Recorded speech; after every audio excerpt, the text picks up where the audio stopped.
मागील 2 वर्षामध्ये 255 मराठी माध्यमाच्या सरकारी शाळा ज्या समाजाला मोफत शिक्षण देत होत्या त्या बंद झाल्याची लेखी कबुली सरकारनं काल दिलेली आहे. आणि याचं कारण देताना शिक्षण मंत्री दादा भुसे सभागृहात सांगतात की पालकांचा इंग्रजी माध्यमाकडे कल वाढलेला, त्यामुळे मराठी शाळा बंद पडत आहेत. आणि मराठी शाळा वाचवण्यासाठी प्रयत्न काय चालू आहेत सरकारचे, तर मोफत गणवेश, मोफत पाठ्यपुस्तकं, मोफत दप्तर, प्रधानमंत्री पोषण शक्ती निर्माण योजनेतून भात, ह्या आमच्या योजना. समाजाला तुम्ही भिकारी समजलंय का? समाजाला दर्जेदार शिक्षण पाहिजे आणि ते दर्जेदार शिक्षण देण्याची जबाबदारी आणि मोफत शिक्षण देण्याची जबाबदारी शासनाची आहे. शासकीय शाळांमधल्या रिक्त शिक्षकांच्या पदावर किती शिक्षकांची भरती होती आहे? विद्यार्थ्यांच्या प्रमाणामध्ये शिक्षकांची निर्मिती करून त्या ठिकाणी पदभरती केली पाहिजे.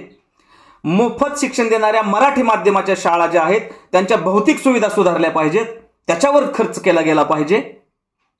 हे न करता तुम्ही सांगताय की राज्यामध्ये 70 ते 75% विद्यार्थी मराठी माध्यमातून शिकतात आणि मुख्यमंत्री असं सांगतात की त्यामध्ये काही सेल्फ फायनान्स शाळा असतील. अरे काही बोटावर मोजण्यासारख्याच आमच्या मराठी शाळा राहिलेल्या आहेत. बाकी सगळी व्यवस्था, शिक्षण व्यवस्था ही सेल्फ फायनान्सच्या खिशामध्ये गेलेली आहे. पालकांकडनं पैसा घेतला जातोय. मग आरटी ऍक्ट 2009 मध्ये जे सांगितलेलं आहे की या देशातल्या 6 ते 14 वयोगटातल्या विद्यार्थ्याला प्राथमिक शिक्षण सक्तीचं असेल आणि ते मोफत दिलं जाईल. ते मोफत देण्याची जबाबदारी कुणाची आहे?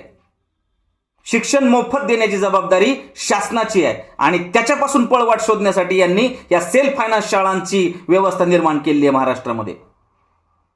या सेल्फ फायनान्स शाळांमधल्या व्यवस्थापनाला इतकं पाठीशी घातलं गेलेलं आहे की तुम्ही कसेही धंदे करा, कितीही चुका करा, तुमच्यावरती कारवाई होणार नाही. फक्त तुम्ही मोठमोठ्या इमारती उभ्या करा आणि मराठी माध्यमाच्या सगळ्या शाळांमधला पट तुमच्याकडे घ्या.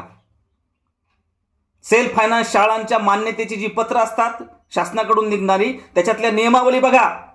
त्याच्यात स्पष्ट लिहिलेलं असतं की आरटी ऍक्ट 2009 तुम्हाला जसाच्या तसा लागू असेल. शिक्षक आणि शिक्षकेतर कर्मचाऱ्यांच्या नियुक्त्या या शासन नियमाप्रमाणे केल्या जातील. त्यांना शासनाच्या नियमाप्रमाणे वेतन तुम्हाला देणं बंधनकारक असेल. विद्यार्थ्यांची वाहतूक व्यवस्था शासनाच्या नियमाप्रमाणे चालवली गेली पाहिजे. काय महाराष्ट्रामध्ये चित्र आहे? सेल्फ फायनान्स शाळांमधल्या शिक्षकांच्या पात्रतांची चौकशी करा. त्यांची नियुक्ती करताना त्यांच्या शैक्षणिक पात्रता, व्यावसायिक पात्रता, त्यांची टीईटी या सगळ्या गोष्टींची जाहिरात देऊनच त्यांची भरती करा. भरती केल्यानंतर शिक्षण विभागाकडून त्यांना मान्यता घ्या. ह्या मागण्या आम्ही करतोय. त्यांना शासन नियमाप्रमाणे शिक्षकांना वेतन द्या. ह्या मागण्या आम्ही शिक्षक भारती संघटना सोलापूर म्हणून करतोय. त्याचा पत्रव्यवहार होतोय. शासन उत्तर देत नाही. आमच्या संघटनेचे राज्याध्यक्ष अशोक बेलसरे सर आणि संघटनेचे संस्थापक अध्यक्ष कपिल पाटील यांनी शासनाकडे पत्रव्यवहार केलेला आहे की सेल्फ फायनान्स शाळांमधल्या शिक्षकांच्या पात्रतांविषयी स्पष्टता आणावी, टीईटीच्या बाबतीमध्ये स्पष्टता आणावी. महाराष्ट्रामध्ये तुम्ही म्हणता तसं शाळा आहेत, पण त्या सेल्फ फायनान्स होत चालल्यात. आम्हाला वाचवायच्यात मराठी माध्यमाच्या मोफत शिक्षण देणाऱ्या सरकारी आणि 100% अनुदानित शाळा. त्या शाळांचा काळ होऊन हे सरकार आमच्या मागे लागलेलं आहे.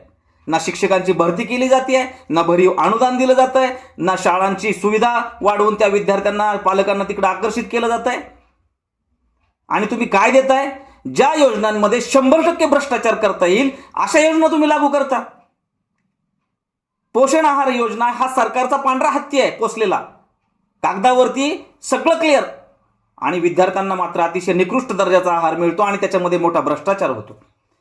एक राज्य एक गणवेश या योजनेमध्ये भ्रष्टाचार होतो. मोफत पाठ्यपुस्तकं सरकारी शाळांमध्ये कमी प्रमाणात येतात आणि SCERT कडे पाठ्यपुस्तक निर्मिती मंडळाकडे राज्यातल्या सगळ्या विद्यार्थ्यांच्या नावे पुस्तकं छापल्याची सरकारी आकडेवारी दिली जाते. काय चाललंय? आम्हाला तुम्ही मोफत शिक्षण तर द्यायलाच पाहिजे, शिवाय ते दर्जेदार असलं पाहिजे. आणि या सेल्फ फायनान्स शाळा आम्ही सांगतो 1 रुपया न जाऊ देता सगळ्या मराठी माध्यमाच्या शाळा आम्ही वाचवू शकतो. काम एकच करायचं आहे, फक्त सरकारने या स्वयंअर्थसहित शाळांना जी मंजुरी दिलेली आहे, मान्यता दिलेली आहे, त्यातल्या अटी आणि शर्तींचं 100% पालन या शाळा करतायत का ते बघायचंय. आणि त्या अटी शर्तींचं पालन या शाळा करत नसतील तर त्या शाळांची मान्यता रद्द करायची आहे. बंद करा या शाळा. पालक आपोआप मराठी माध्यमाच्या शाळेकडे येतोय. समाजाची दिशाभूल करायचं बंद करा. सरकारने हे ढोंग करू नये. की मराठी माध्यमाची शाळा या राज्यात आहेत आणि मराठी माध्यमामध्ये मुलं शिकतात. ह्या सगळ्या गोष्टी सांगून तुम्ही समाजाला जास्त काळ फसवू शकणार नाही. तुमचं नैतिक आणि राजकीय कर्तव्य आहे की तुम्ही मुलांना मोफत शिक्षण दिलं पाहिजे, दर्जेदार शिक्षण दिलं पाहिजे आणि 2 नंबर धंदा करणारे ह्या ज्या सगळ्या व्यवस्था निर्माण केलेल्या आहेत सेल्फ फायनान्स सारख्या, त्याच्यावरती काटेकोर नियमांची अंमलबजावणी करण्याचं बंधन घातलं पाहिजे. खुशाल सांगताय तुम्ही इंग्रजी माध्यमांकडे कल वाढलाय. म्हणजे थोडक्यात तुम्हाला असं म्हणायचं आहे की लोकांना दारू प्यायला आवडायला लागलेली आहे म्हणून आता आम्ही दुधाचे धंदे बंद करतोय. अजब सरकार चाललंय. धिक्कार आहे अशा सरकारचा.